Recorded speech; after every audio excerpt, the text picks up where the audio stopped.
Hello everyone, today we are going to start your new chapter. So your chapter 8 is controlling. So first we start with meaning of controlling. Controlling is one of the important function of a manager जो कि हमने first chapter में पढ़ा है. Functions of management का जो functions में controlling functions भी आता है.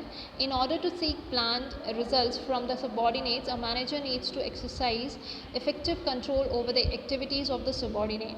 तो एक subordinate को या मैनेजर को अपना काम अच्छे से हो और कंट्रोल्ड करने के लिए वो अपने सबॉर्डिनेट्स की एक्टिविटीज़ को बहुत अच्छे तरीके से कंट्रोल करता है. In other words, controlling means ensuring that activities in an organisation are performed as per the plans. तो दूसरे वर्ड्स में अगर हम बात करें तो कंट्रोलिंग का मतलब होता है कि एक्टिविटीज़ जो कि ऑर्गेनाइजेशन में हो रही है वो प्लान के अकॉर्डिंग परफॉर्म हो.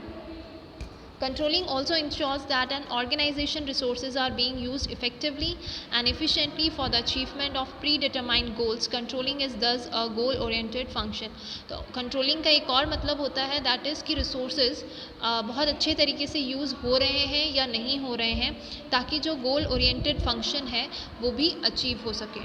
तो इसमें हम फर्स्ट पढ़ेंगे that is importance of controlling. किसी भी ऑर्गेनाइजेशन में कंट्रोलिंग क्यों इम्पॉर्टेंट होता है.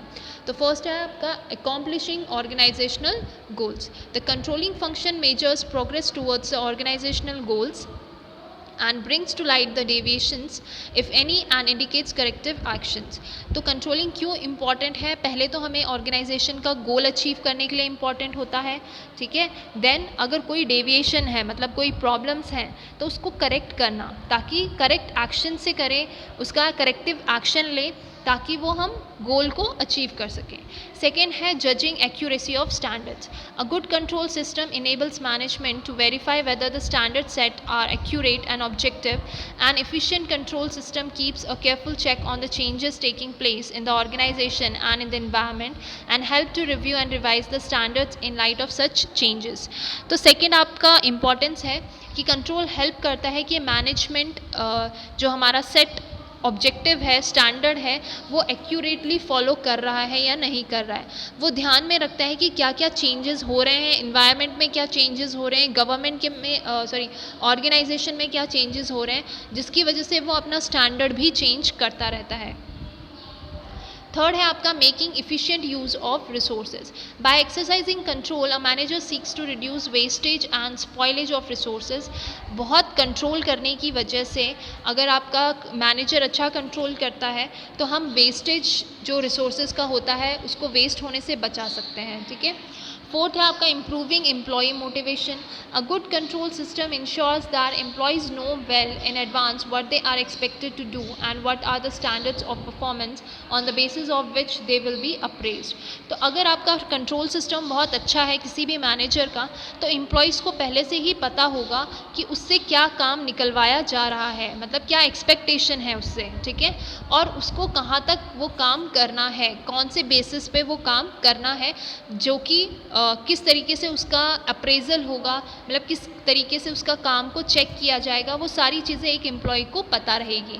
तो इससे क्या है उसका मोटिवेशन बढ़ा रहेगा बेटर, और मोटिवेशन अच्छा होगा तो उसका बेटर परफॉर्मेंस होगा. नेक्स्ट है इंश्योरिंग ऑर्डर एंड डिसिप्लिन. तो ऑब्वियस सी बात है कंट्रोलिंग की वजह से जो ऑर्डर्स हैं वो प्रॉपरली फॉलो होते हैं एज वेल एज ऑर्गेनाइजेशन में एक डिसिप्लिन बना रहता है, ठीक है, कहीं पे भी डिसऑनेस्टी या डिसलॉयल्टी देखने को नहीं मिलती है. नेक्स्ट है आपका facilitating coordination in action. Controlling provides direction to all activities and efforts for achieving organisational goals. Each department and employees govern by pre determined standards which are well coordinated with one another. तो controlling provide करवाता है एक efforts, सारी activities का efforts होता है उसमें, ठीक है. तो हर एक डिपार्टमेंट को पता होता है कि उससे क्या काम करना है और इसकी वजह से वो एक दूसरे के साथ, एक दूसरे डिपार्टमेंट के साथ, एक दूसरे एम्प्लॉय के साथ बहुत अच्छा कोऑर्डिनेट करके काम करते हैं, ठीक है. Next topic is limitations of controlling. अब कंट्रोलिंग के नुकसान क्या होते हैं. First is difficulty in setting quantitative standards. Control system loses some of its effectiveness when standard cannot be defined in quantitative terms. This makes measurement of performance and their comparison with standards a difficult task. Employee morale, job satisfaction and human behavior are such areas where this problem might arise. तो main problem क्या होता है controlling का कि वो quantitative में होता है, ठीक है, वो क्वांटिटेटिव टर्म्स में होता है. अब हम बात करेंगे अगर एम्प्लॉय मोरल की, तो हम उसको क्वांटिटेटिव में मेजर नहीं कर सकते. अगर हम बात करें जॉब सेटिस्फैक्शन की, तो उसको भी हम क्वांटिटेटिव में मेजर नहीं कर सकते हैं. तो ये लिमिटेशन है कंट्रोलिंग का. Second है little control on external factors. Generally, an enterprise cannot control external factors such as government policies, technological changes, competition, etc. तो enterprise कभी भी control नहीं कर सकता है एक्सटर्नल फैक्टर्स को. वो बिजनेस के अंदर जो एक्टिविटीज़ हो रही हैं उसे तो कंट्रोल कर सकता है, या चेंजेस हो रहा है उसे कंट्रोल कर सकता है, लेकिन जो बिजनेस के बाहर, जैसे कि गवर्नमेंट पॉलिसी चेंज हो रही है, टेक्नोलॉजी में कोई चेंज हो रहा है, तो उसे उस कंट्रोल नहीं कर सकता. थर्ड है resistance from employees. Control is often resisted by employees. They see it as a restriction on their freedom. For instance, employee might object when they are kept under a strict watch with the help of closed circuit televisions. ठीक है, that is CCTVs. CCTV का full form है closed circuit televisions. ठीक है, तो resistance from employees एक तरीके से कंट्रोल अगर ज़्यादा होता है तो एम्प्लॉयज़ रेजिस्ट करते हैं. ठीक है, अगर उन्हें दिन भर वॉच किया जा रहा है कि आप क्या कर रहे हो, आप साथ में नहीं बैठ सकते हो, आप बात नहीं कर सकते हो, आपको सिर्फ अपने कैबिन में रहना है, और CCTVs लगा दी गई हैं उनको वॉच करने के लिए, तो वो क्या है, रेसिस्ट करते हैं, वो उस एम्प्लॉय या ऑर्गेनाइजेशन में नहीं जाना चाहते हैं. ठीक है, तो ये कंट्रोलिंग का डिसएडवांटेज है अगर आप बहुत ज़्यादा स्ट्रिक्ट कंट्रोल करते हो. नेक्स्ट है आपका costly affair. Control is a costly affair as it involves a lot of expenditure, time and effort. Controlling में बहुत ज़्यादा पैसा खर्च होता है, टाइम खर्च होता है, एज वेल एज बहुत ज़्यादा एफर्ट्स लगते हैं. A small enterprise can not afford to install an expensive control system. It can not justify the expenses involve. Managers must ensure that the cost of installing and operating a control system should not exist the benefits derive from it. ठीक है, तो कहीं ना कहीं क्या है, ये एक तरीके से डिसएडवांटेज है कि कंट्रोलिंग मैनेजर्स को इंश्योर करना पड़ता है कि कॉस्ट का जो इंस्टॉलिंग सिस्टम है वो उनके प्रॉफिट से ज़्यादा ना चला जाए, उनका जो एक्सपेंडिचर है कंट्रोलिंग का या एक्सपेंसेस है कंट्रोलिंग का वो ज़्यादा ना हो जाए बेनिफिट से या प्रॉफिट से. तो ये कहीं ना कहीं कंट्रोल एक कॉस्टली अफेयर्स है जिसकी वजह से ये डिसएडवांटेज है.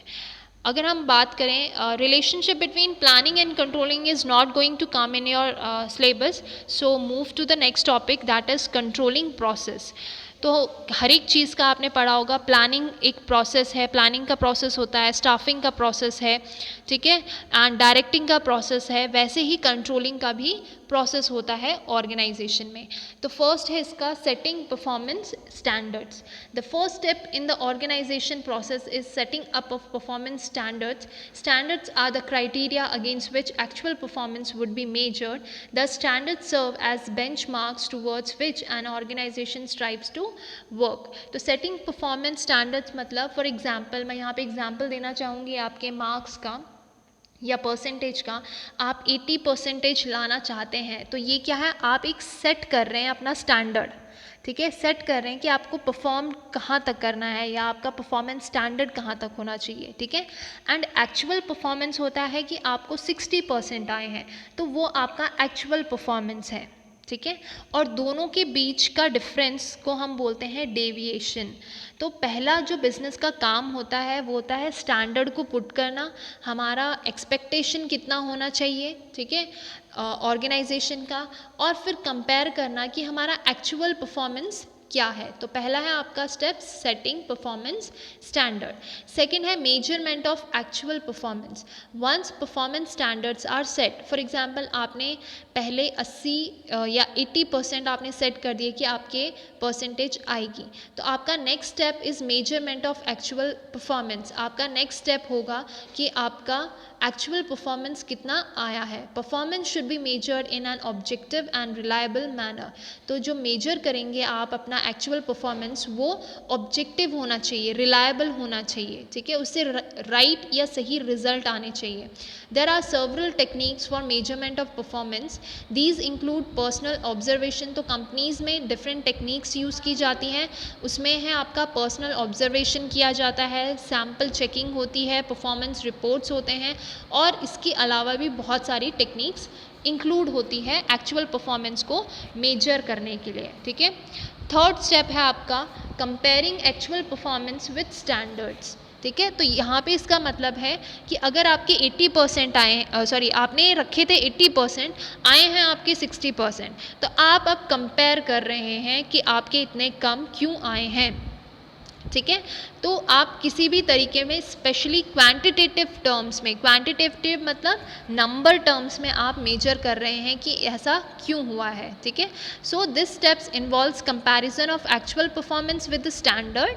सच comparison will reveal the deviation. Reveal मतलब क्या निकल के आता है, डिफरेंस निकल के आता है between actual and desired result. Comparison becomes easier when standards are set in quantitative terms. तो बिजनेसेस में अगर कंपेयर निकालना इजी हो जाता है जब वो क्वांटिटेटिव मतलब नंबर्स में हो. ठीक है.